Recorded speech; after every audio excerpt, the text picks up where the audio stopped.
This is my advice, but I'm not a scholar. You might be like SQ, you don't know what you're talking about. And you'd be absolutely right.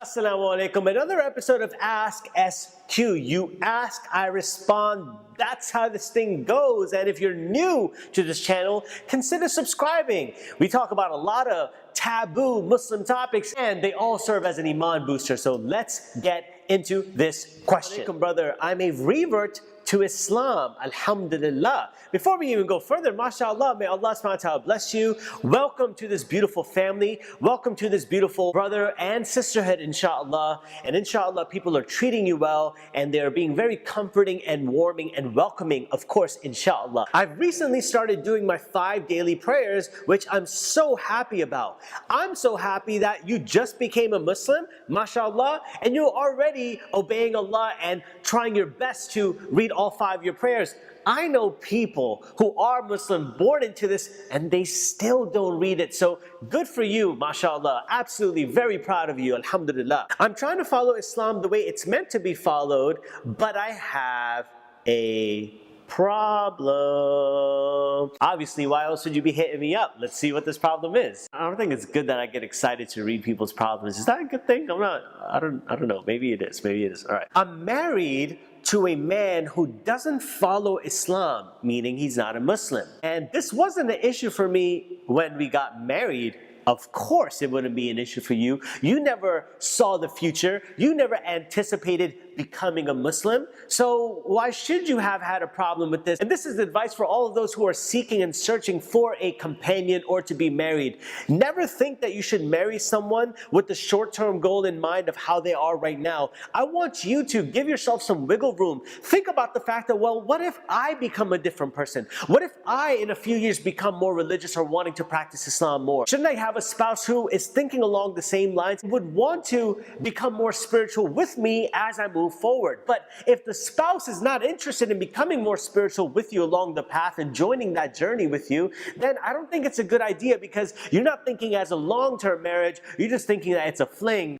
And it definitely ain't a fling. Now, as I educate myself further, I see a believing woman cannot be with a non-believer. That's absolutely true. I'm trying to get him to follow Islam, but Allah guides whom He wills. Let's pause right here before I read the rest. I'm trying to get him to follow Islam. Let me tell you something, my sister, and everyone else watching this right now. The Messenger, sallallahu alaihi wasallam, loved certain people in his lives. One of the people that he loved in his life was Abu Talib, his uncle, who was not a Muslim, but he was one of the biggest protectors and supporters of Islam. The Messenger ﷺ would always rely and lean on his uncle Abu Talib for information, for help, for security, and for any resource or matters that he needed. Now it's go time. His uncle is on his deathbed, and all the Messenger ﷺ could think about is having his uncle say the Shahada. Oh, uncle, say the Shahada with me. Bear witness that there's nothing worthy of worship except Allah, and that I am His messenger. Oh, my uncle, say this. But the uncle was unable to say this. You can have everyone in your life who are your loved ones, but let me tell you something. As you mentioned, Allah guides whom He wills. But the Messenger, sallallahu alaihi wasallam, never gave up on giving the message to people. Never gave up on delivering the message to people. No matter how much they ridiculed him, no matter how much they stoned him, no matter how much they made fun of him, no matter how much they cursed him, the Messenger, sallallahu alaihi wasallam, never gave up or gave up hope in believing that people could change. I understand why you would be hesitant to leave from such a situation. I don't blame you for this, but I also understand how you're torn up between wanting to please Allah and not wanting to be with Him at the same time. But here's my advice.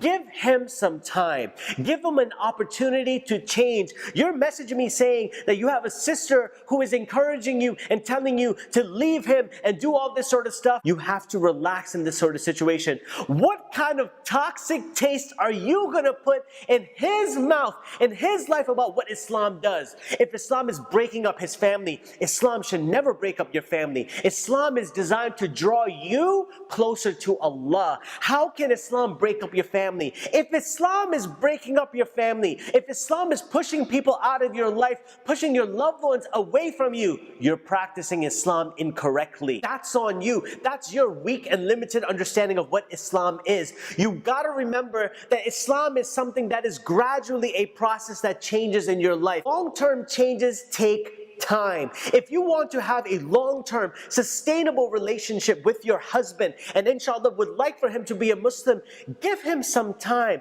I can understand if you decide to not share a bed with him. I can understand that if you explain to him that, look, I do not want to be intimate with you because I am not supposed to be intimate with you because of my religious beliefs, but I love you and I would want nothing more to be intimate with you if you were following the same path as I am. Are you telling me that this person does not believe in God? Are you telling me that he does not understand the importance of this, of heaven and hell?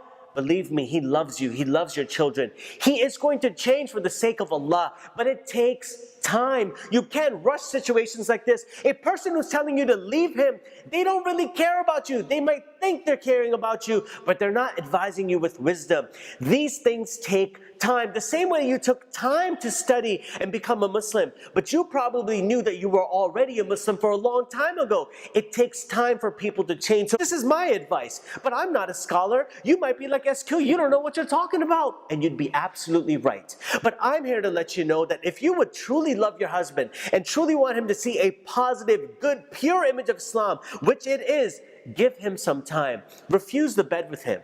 Refuse certain intimate things with him and let him know that these are your beliefs. But don't ever stop being a wife to him. Don't ever stop your duties as a wife to him. Show him your values. Show him the values of a wife. Show him how beautiful Islam has made you. How beautiful Islam has made you more modest. An amazing wife to him where you serve and try your absolute best to meet all of his needs that he would like and make sure that he is happy and pleasing him. But you limit yourself to be intimate with him because you know that goes against your beliefs. But you're there for him as a wife. You are there for him to emotionally support him, psychologically support him, there for everything and anything that he may need. But when it comes to intimacy, you draw the line because you make sure that you're not intimate with him because he is not a believer as of yet. But inshaAllah, with Ramadan coming along, with so much dua, inshaAllah, Allah subhanahu wa ta'ala will make things easy for you. Do not lose hope. Do not lose faith. Messenger sallallahu alaihi wasallam never lost hope, never lost faith. Believed in people until their last dying breath.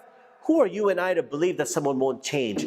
But just make sure that you never leave a negative, toxic view and taste of Islam in someone's mouth by doing something without wisdom and logic and the obedience of Allah. Make sure that you calm situations down. You think about yourself. You think about your children. You give this person some space. You give this person some time. You deal with things with wisdom. And inshallah, Allah subhanahu wa ta'ala will guide him and allow his heart to be open to Islam and accept Islam because you're going to show him your character and your conduct, how Islam has made you a better wife to him and a better mother to his children, inshallah. Well, that was my advice, inshallah. I would like to know, what would your advice be? Now, none of us are scholars, none of us are fuqaha where we understand the fiqh and the intricacies of fiqh, but I would want to ask you, what would you advise this sister? What would you advise her? What would you tell her to do? If she messaged you, how would you respond? Because this is indeed a very delicate topic as well. I want you to drop your feedback below, and if you have no feedback, please make sure that you leave a kind, beautiful word to this sister. Put a smile on her face. Let her know that everything is going to be fine, inshallah. Make dua for the sister, but don't haram police her. She doesn't need that right now. She needs love, support, and welcome her to Islam, inshallah. That is all I got for you guys. Jazakallah khair for watching. Inshallah, you got questions, I got answers. Hit me up on any one of these social platforms right here, and I'll be more than happy to get back to you. I'm out.